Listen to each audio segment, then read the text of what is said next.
Hi, a little bit of background on RHPT. RHPT is a project supported by the Health Resources and Service Administration and the Federal Office of Rural Health Policy. Janine Myers is our RHPT project officer. And our purpose, RHPT is designed to help strengthen organizational foundation and the key elements of value-based care, including efficiency, quality, patient experience, and safety of care. And our goal is to guide small rural hospitals and certified rural health clinics that are not currently participating in value-based care through advanced alternative payment models to prepare for and position their organizations to be effective participants in a health system focused on value.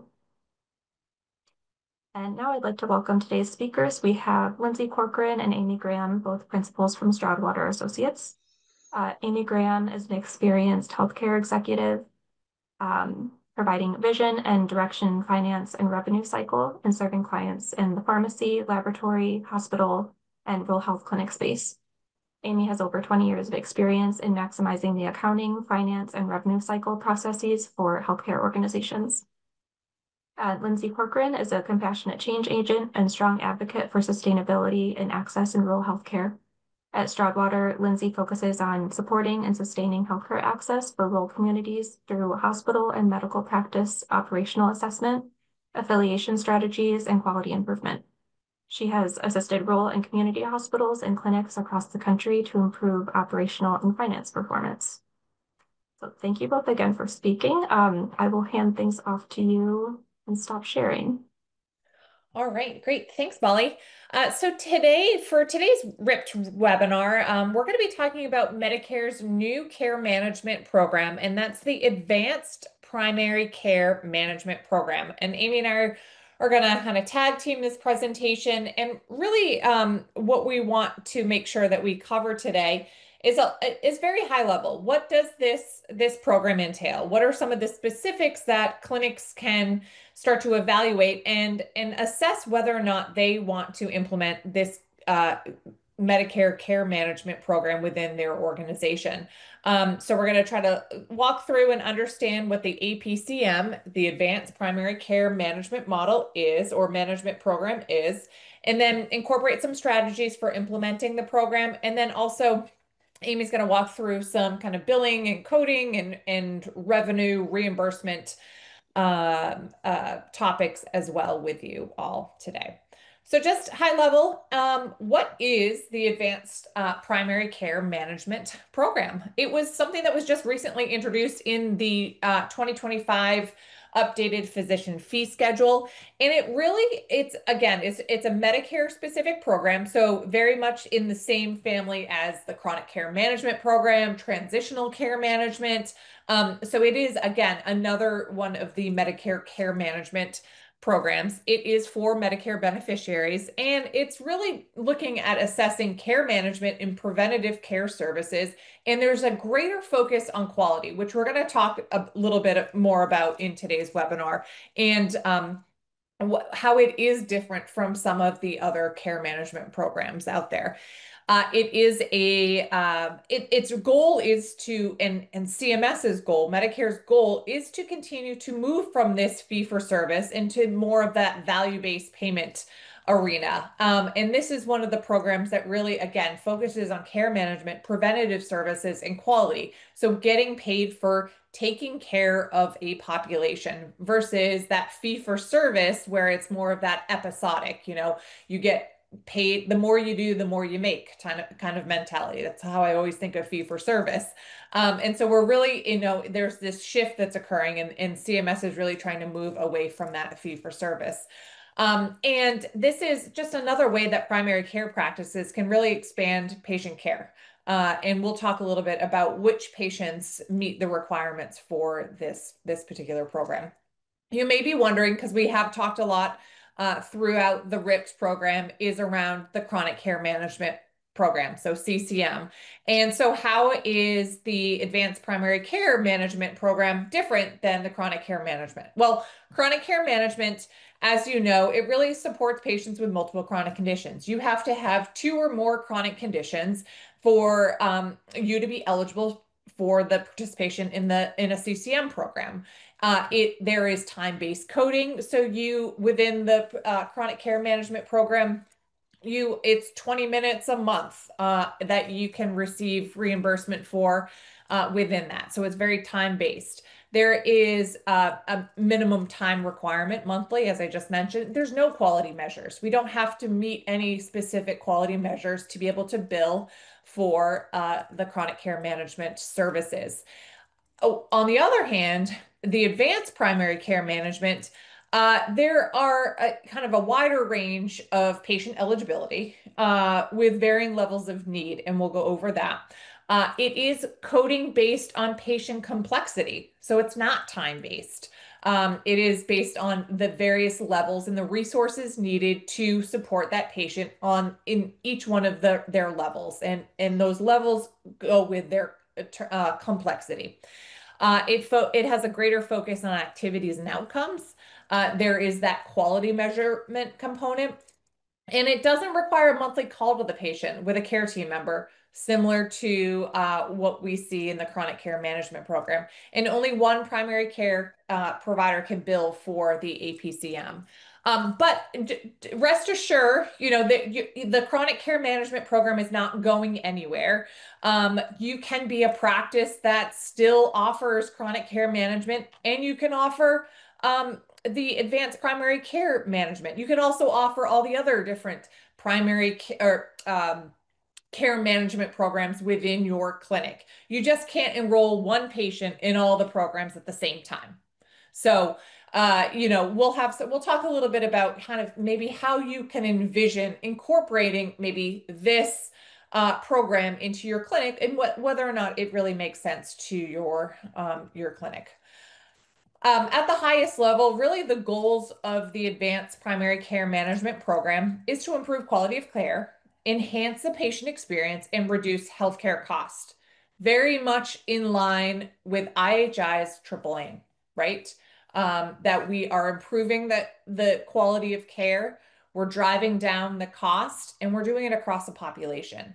That to me that's where value is driven from. If we can do that, we are, driving value, improving in value. So some of the key features, and you'll notice if you have experience with a chronic care management program, you will notice that there are some of the key features that are exactly the same. Starting with patient consent. You have to, if you are going to enroll a patient or suggest to a patient that they should participate in the advanced primary care management program, they need to consent. That consent can be verbal or written, but it must be documented into the medical record. You also have to have an initiating visit. This is required for any new patients that have not been seen in the clinic within 3 years. So you could be doing like an annual wellness visit with your patient and talk about the advanced primary care management program. And that could be considered your initiating visit. At that same time, then maybe you move into patient consent. The other aspect is around access and providing that 24/7, 365 days a year access to a health care team member that a patient can, if they're enrolled in this program, can have access to either by phone or text or any way, maybe a secure messaging that they have access to a care team member that they can ask health related questions anytime. Again, these three things are very similar to the chronic care management program as well. Some of the specific and what they call, these are the chronic care management elements. So there's three different kind of chronic care management elements that may be very familiar to you to you as well, if again you are familiar with the chronic care management program. But within the advanced primary care management program, there is the aspects of the program that you need to meet. And that is one is around continuity of care. You really need to think about ensuring that there's continuity within team members. And so that what that means is that you may assign a patient to a specific team member. And that team member is somebody that follows that patient throughout their kind of their care plan, right? And it helps us to really establish that relationship.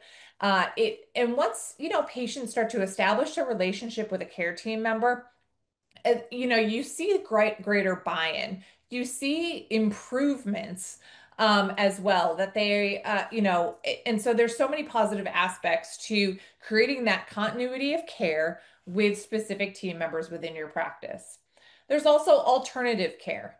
What they're looking for here is that there are services that are offered like home visits, or that there is expanded hours to accommodate different patient needs. Maybe you have a weekend clinic. Maybe you have after hours that this patient needs to come in and see their care team member, and they work normal business hours. Do we have one day of the week that we extend our hours, and it can accommodate till 7 p.m. or 6:30, whatever it may be, that we have kind of alternative care and accommodations made for patients. And then there's comprehensive care management. And that it is inclusive of a systematic needs assessment, and needs assessments that will highlight what are those services, what are the things that specifically this patient needs, from a care management perspective. We want to make sure that the patient receives preventative services. There's the ability to manage medications and really provide that kind of general clinical oversight. And this all goes into that comprehensive care management within the advanced primary care management model. Some things that are a little bit different, a little bit the same, as it relates to the chronic care management program too, within the advanced primary care management program, is a care plan, a patient-centered care plan. So very specific to the patient.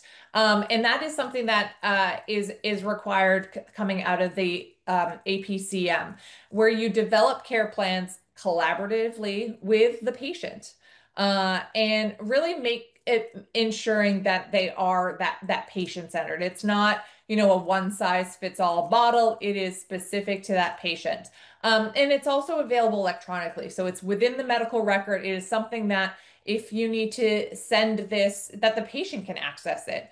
Or you can, electronically send it to the patient. If a specialist needs it, that it can be uploaded or shared appropriately with other care team providers as well. And it's something that is updated in a timely manner. And something that they look for, Medicare looks for as well. Then there's key components or elements around transitions of care. And this is, very much in line with chronic care management as well, right? In addition to, the specific programs around transitional care management. And that's when you're overseeing the transitions from different care settings, whether it's a inpatient stay to discharge, a ED visit to discharge, admission to skilled nursing facilities. You are overseeing those transitions, and you follow up with patients, and this is very specific, within 7 days. So if they are discharged from the emergency department, that there is a follow-up documented, whether you're seen in the clinic or it is a phone call within that 7 days of discharge. Um, Ongoing communication, and this is a communication element, and that uh, there's the expectation that coordination occurs with other service providers. So if a patient is seeing a specialist, maybe they are being seen by cardiology, and cardiology is managing their care as well. You have to make sure that your care is coordinated with those other specialists and it's documented. If there are communications or consults that happen with cardiology, those need to be documented into the patient's medical record as well. And if there's any specifics around needs and goals and preferences, again, documentation needs to occur. Also, within ongoing communication is really around forming relationships with other practitioners. Expanding the net in terms of who you collaborate with to manage and support the patient's care. Also, other home or community-based services to assist patients. So does your clinic, does your providers have a network of outside services, community-based services and resources that could help support the patient's needs? Whether they need, support with any of the kind of social determinants of health, utilities, food, you name it, transportation, that your clinics have kind of a network and resources available to support those patient needs. And then lastly, within the communication elements is these enhanced communication opportunities, right? And these are, ways that you can provide additional access to the care team, right? And by enabling communication through secure messaging, email, portals, or other kind of digital means to allow for that access with the care team as well. So this is where it starts to get some of the key elements within the advanced primary care management program that gets a little bit different and kind of veers from just your chronic care management program. And this is where we start to incorporate kind of population health elements. And within the population health realm, right, there is aspects of data analysis. And the kind of the expectation is that we're utilizing data and information to identify care gaps. That we're not just, looking at maybe our folks within our clinic, right? That we want to make sure that we utilize the data that we have and analyze our kind of our patient population or our patient panels to identify those care gaps and whether or not there are some additional interventions that could be applied to various patients based on their data and based on their needs that's supported by data and information. Risk stratification. So really, this is identifying and stratifying your patient population based on needs or and this is a key element to this program is that you start to think about how you stratify your population into different risk categories. And that's where the data element also comes in because you're utilizing the data to really put your patients into these specific kind of categories so you can better plan and program for their needs. And you may, if you are in some type of alternative payment model, like a accountable care organization, you may have talked already about kind of risk stratification within that accountable care organization, where you start to, put, you profile your patients into risk categories. High risk, right? These are the patients that have multiple chronic conditions that may have repeat readmissions to the hospital or unnecessary ED visits. They have a wide range of kind of social determinants of health. These folks might be your high risk patients. And then and they need a certain set of services, right? Compared to maybe your medium to lower risk folks. So, this is all about kind of risk stratification. Not only is that a benefit right to the patients that they're getting that targeted support based on their kind of their risk profile, but it also helps the clinic or the practice identify, what types of resources do they need to be able to support the patients within each one of these risk profiles. Um, Also, lastly, within the population health elements is performance measurement. This is where they're asking really to kind of look at the the assessing various elements related to performance of the program, right? Assessing the quality of care, the total cost of care, because that goes back to what are those three goals, right? Improve the quality, reducing the cost. And then also the use of a certified EHR, and having that technology that is meeting those requirements. And then also within that performance measurement is evaluating the program effectiveness. And that's really based on quality metrics, specifically MIPS. Eligible providers, they must report in the value and primary care program as well. So evaluating your program effectiveness, I really think that that's such a it's a new addition to some of these care management programs because how do we know um, do we have good measurements within some of the other care management programs? How do we know that we are being effective? Or are we just kind of not making improvements, not seeing the results that the goals that we set out? Are we not meeting those? So I really like that kind of performance measure around evaluating your program's effectiveness. So some specifically on some of the quality reporting.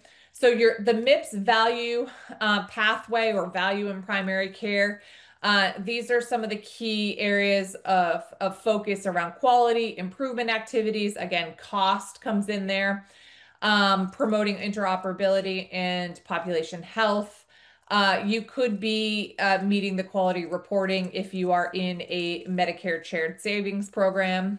I know there's been some changes to the advanced primary care models too, or there will be some changes. So you'll just have to see if you are in a kind of a quality program already, whether it's MIPS or an ACO, a Medicare Shared Savings Program. You'll just have to just verify whether or not those quality reporting programs meet the quality reporting for the Advanced Primary Care Management Program. Again, reporting like any quality program, right? It's based on prior year. So the data collection or the performance year would be 2025. And you would use that information and report that out in 2026. So what are really kind of some of the benefits? If we think about for our patients, right, the advanced primary care management program really helps provide patients with improved outcomes. One of the things that many of the care management programs, their goals are really around reduced hospitalizations, those readmissions, and better management of chronic diseases. As I said, I think if you joined the chronic care management webinar that we did for RIPT, we talked, we opened it up at being like at the prevalence of chronic conditions is astronomical. The cost associated with caring for individuals with chronic conditions has skyrocketed.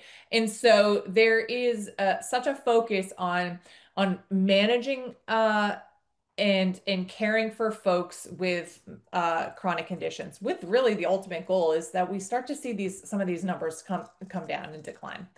And then also for patients is really to assess to have access to more kind of personalized care, and improve patient satisfaction. And when I say, that personalized care, that comes through as now we've layered on risk stratification. So they're not getting, it's very tailored approaches based on where they fall in these various risk categories.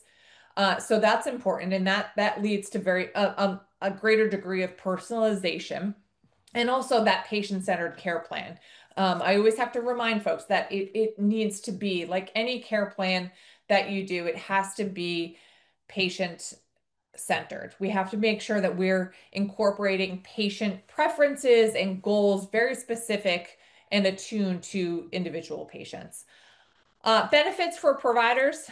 There's certainly, because we can bill and code, we can code and bill and get reimbursed for these services, that there are some financial incentives for providing value-based care.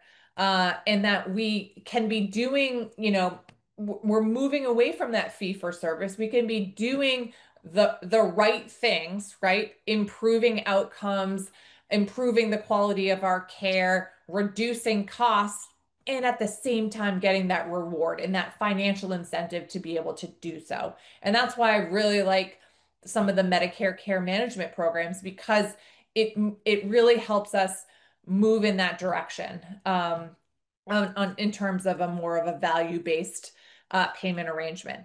And there's also support for primary care teams through various resources and tools. You're going to have to develop resources and tools to allow you to better manage patients within any of the care management programs. When we speak to clinics and physician practices about chronic care management, there's certainly a slew of various templates and tools and ways that they can help their patients better manage their chronic condition. Well, same goes for the advanced primary care management program as well. There are tools out there are resources out there that practices will have to start to implement, as it relates to data analysis, as it relates to risk stratification. Those may be newer concepts for practices. So there is support, as it relates to those different aspects. And then if you think about the whole health system in as a whole, it has that potential to really reduce overall healthcare spend. And we do that through effective prevention, management, and early intervention of chronic diseases. So now that I've kind of laid out some of the foundational aspects of the advanced primary care management program, what are some kind of questions you may have in, whether or not your practice should either implement the APCM or CCM? What types of things that should you be thinking about? Because it certainly depends on some of your needs and your organizational factors. What have you assessed and looked at what types of patients that you serve? Does every single one of your Medicare beneficiaries have, multiple chronic conditions, two or more? Or do you have a Medicare beneficiary panel that has varying levels of needs? And again, those would go once we kind of talk about the different eligibility for APCM. You might kind of think about what's going to make the most sense.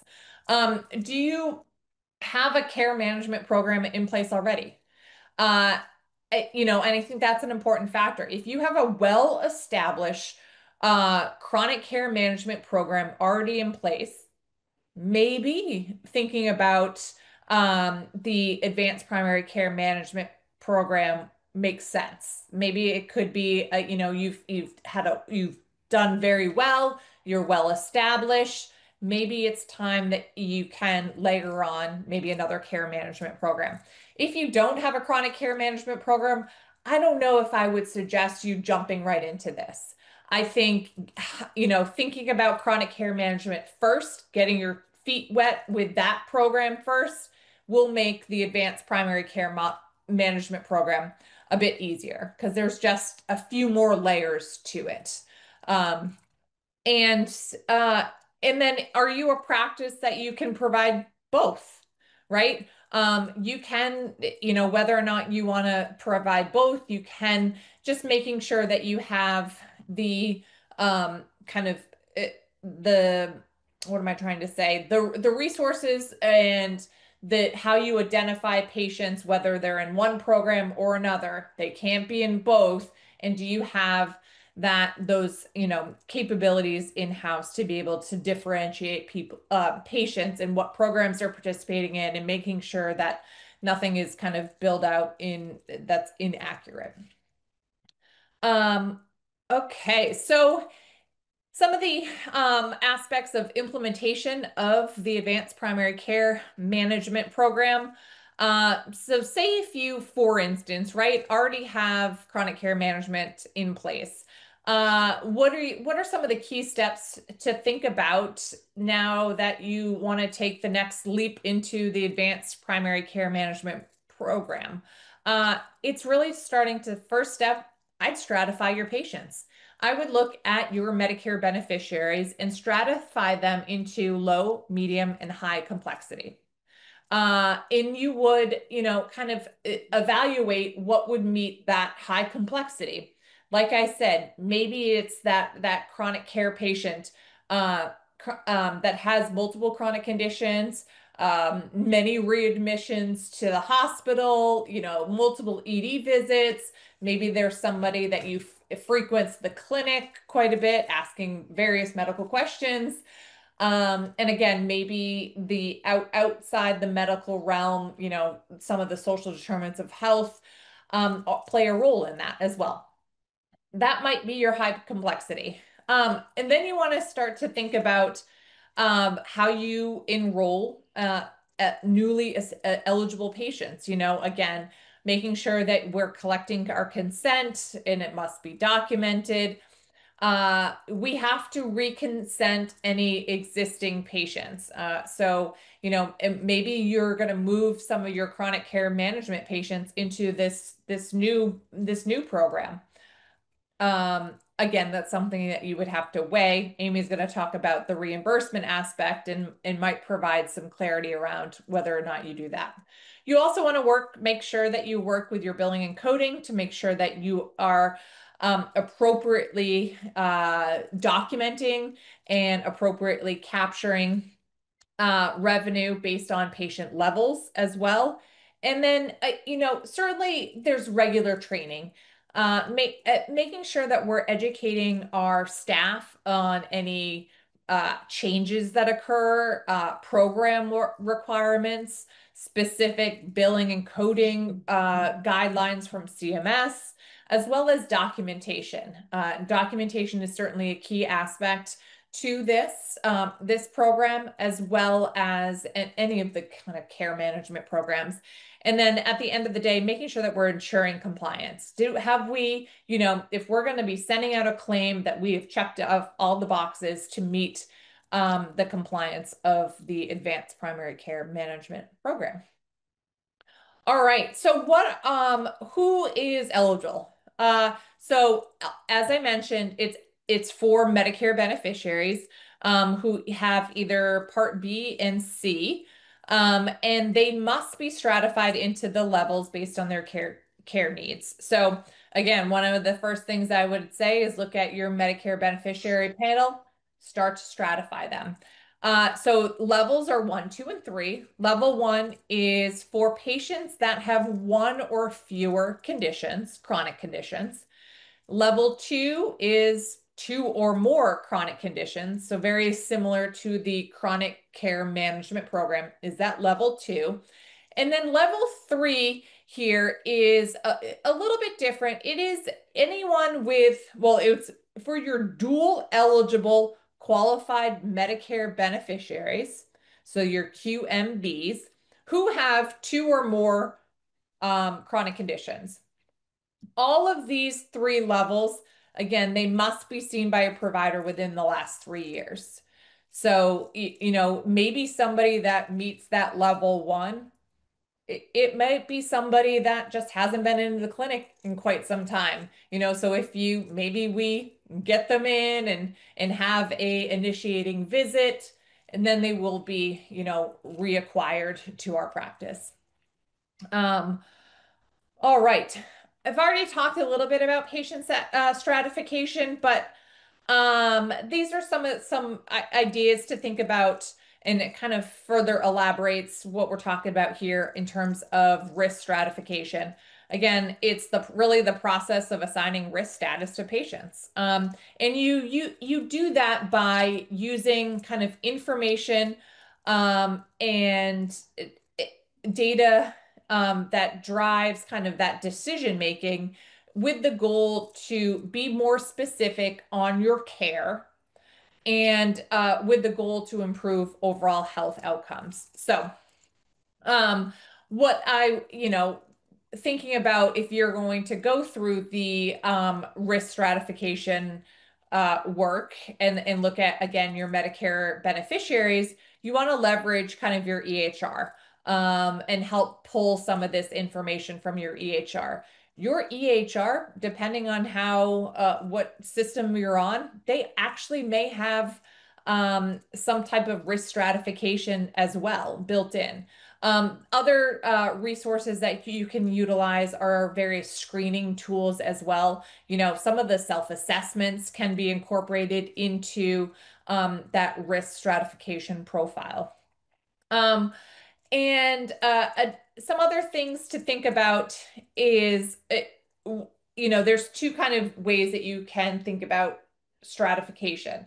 Condition count, like we're doing with these various levels, right? That condition count is basically that two or more chronic conditions. That's a condition count. One or more, or those are count stratification. You can do that, and that can be the only way that you risk stratify, or you can start to risk stratify based on, multiple criteria. And that's again, how sophisticated can you be with the resources that you have in place? So maybe some of the things that you would incorporate into the multiple criteria risk stratification might be looking at various clinical conditions. Again, as I mentioned, some of those social drivers of health. You may incorporate various clinical lab readings, medications, and you could put, how many medications is this patient on? Is there a kind of a grouping that occurs with that? And then utilization data, like I mentioned a couple different times, is frequent hospitalizations, unnecessary ED visits. So all of those various factors can go into the multiple criteria and really help you advance your risk stratification of your patients. So I think I'm gonna pause and turn it over to Amy, and she's gonna talk about how we get paid for all of this. So, one of the things I always say is I think it's really great, but how are we going to get paid for it? How do we need to bill for it? What does that look like? And they have actually set up CPT codes to reflect the different levels. So you will see over there the HCPCS code of a GO 556, which is for level one. That's one or fewer chronic conditions. And the national reimbursement amount on that is per member per month. So after the patient has enrolled in this program, you would bill for them, and the reimbursement would be $15 per member per month. If it was a patient where it's two or more chronic conditions there, then you would bill for that. The national reimbursement amount is $50 per member per month. And then if you had a dual eligible qualifying Medicare, Medicaid beneficiary who has two or more conditions, then that had been enrolled in this program, it would be a reimbursement amount of $110 per member per month. Now, the thing about the difference between APCM and your chronic care management program, while they are very similar, the difference between the two of those is that there is no tracking of the monthly time thresholds, that providers and care managers are expected to adjust the amount of care that they provide based on the patient's need. But you don't have to be tracking the time and billing for it, and that all services must be available monthly, whether the patient uses them or not. The services that Lindsay mentioned for those patients must be available.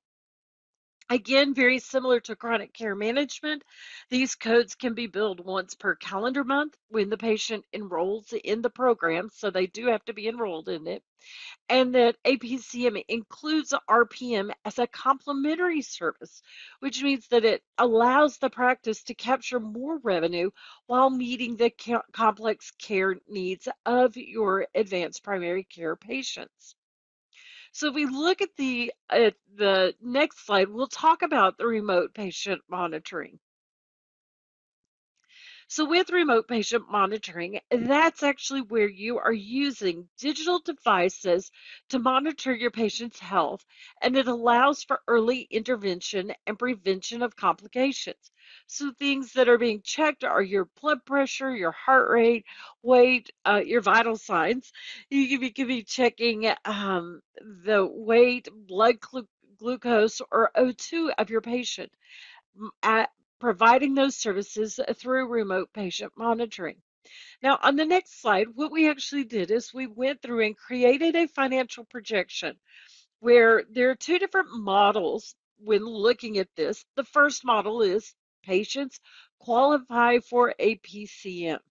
If you were to look at your patient population, and we said within this patient population, there were 250 patients who qualified as low complexity patients. We enrolled them in it, and then billing that out, the gross charges per month or the gross revenue reimbursement from Medicare per month would be $3,750. If you had 200 patients that were moderate complexity, you would bill that out at $50 a month. That's an additional 10,000 per month. And then if your patient population had 50 patients that met that high complexity dual eligible patients, then that would be just for those 50 patients at $110 would be an additional 5,500. Well, you think about that, may not seem like much when we're just looking at the raw numbers there, but on a monthly basis, that's an additional $19,000, and annualized, that's an additional $231,000 that could come in for your practice if your patient population was stratified this way.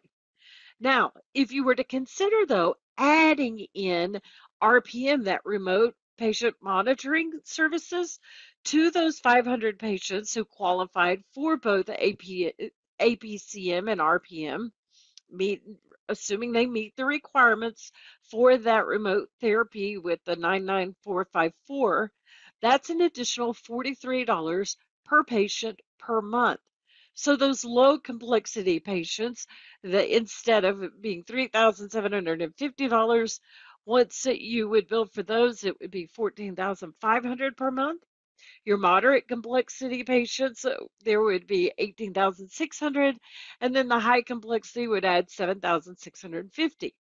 Now that total monthly revenue through the remote monitoring as well as the APCM services could bring in an additional monthly revenue of 40,750, which annualized is getting close to $500,000 at $489,000. So really, by adding that RPM service and looking at that in addition to that APCM, it really makes this a highly profitable service that continues to support patient engagement, keeping that patient involved with your practice, staying connected to them while providing services um, for them during the period. So with that, I believe we will now get to the point where we can open it up for questions. So Molly, have there been any questions that have come through? Yes, we Hi. have a couple. I think Yeah, Rhonda's going to this yeah, I'll do that. So yeah, this is Rhonda. Hi, Um Rhonda. we, hi, we do have some questions. The first question is on slide 12. You mentioned cost as a metric. Can you describe that in more detail, please? Yeah, so very similar to, I like to describe or utilize the example, and it really helps if you are in a accountable care organization, right? You have cost information relative to your Medicare beneficiaries. You have that information, that data. That is where they're looking at it from a quality metric, is that reduction in cost of your Medicare beneficiaries attributed to you through your accountable care organization as an example. So if that Medicare beneficiary is enrolled in your advanced primary care management program, you would hope to see that Medicare beneficiary's cost is being reduced. Maybe it because they are that high complexity patient, they may be your level 2 patient. Because we are, managing their care, we're seeing less unnecessary ED visits, right? And so you would see an associated cost of that come down.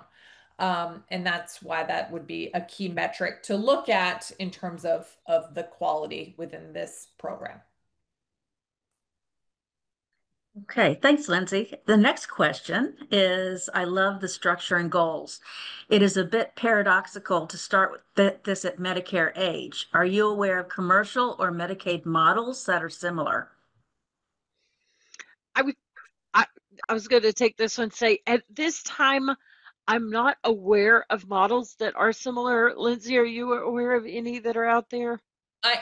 Yes, some on the commercial side, like sometimes Blue Cross Blue Shield, depending on your state. I know, like, I work a lot in Arkansas.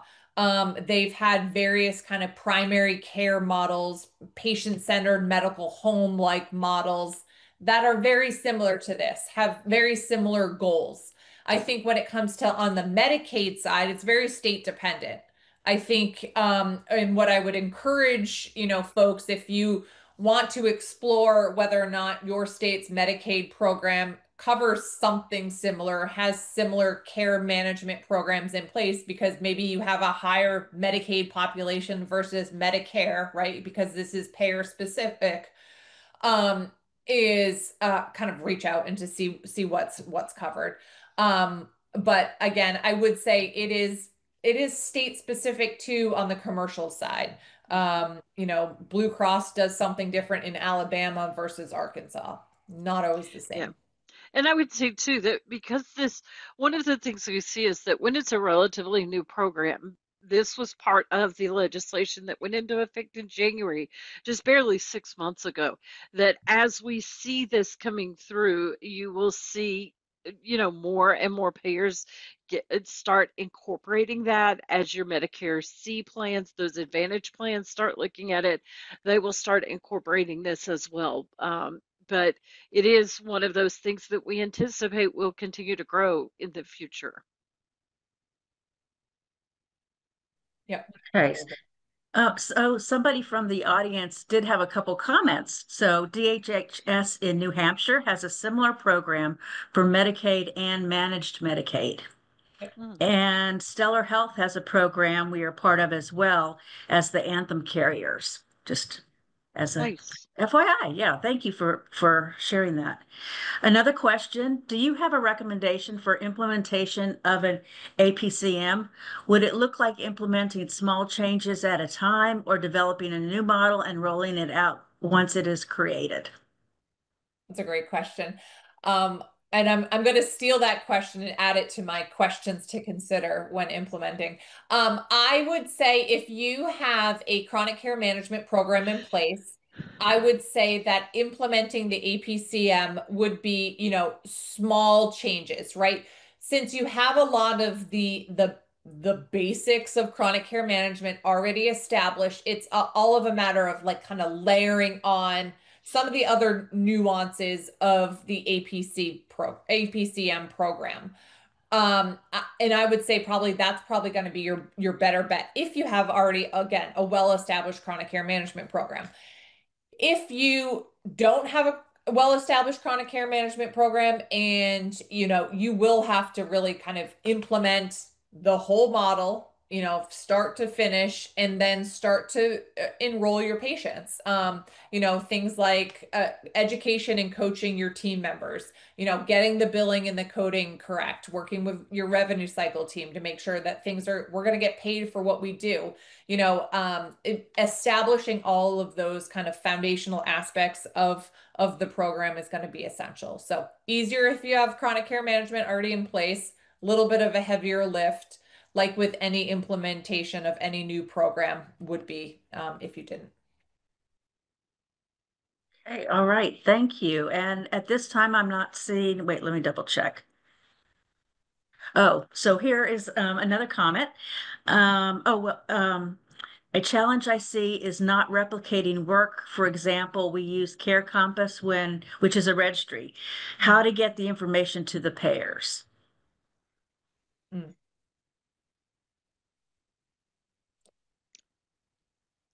Are you talking about from a billing perspective or from a care service perspective? Oh, okay, here it is. Not billing, but not having to track in multiple places. Mm. This was the last question or comment. So I am here's another one. Looking at cost, the model will increase upfront care delivery cost, but save on the tertiary side and in the long run. By participating, do we get access to total cost of care for a patient? You can get access to total cost of care if you can obtain claims data.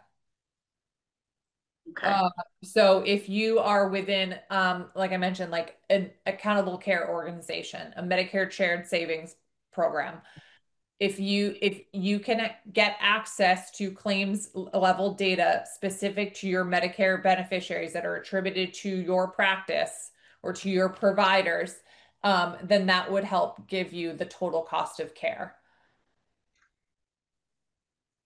Okay. All right. Thank you. And any last questions?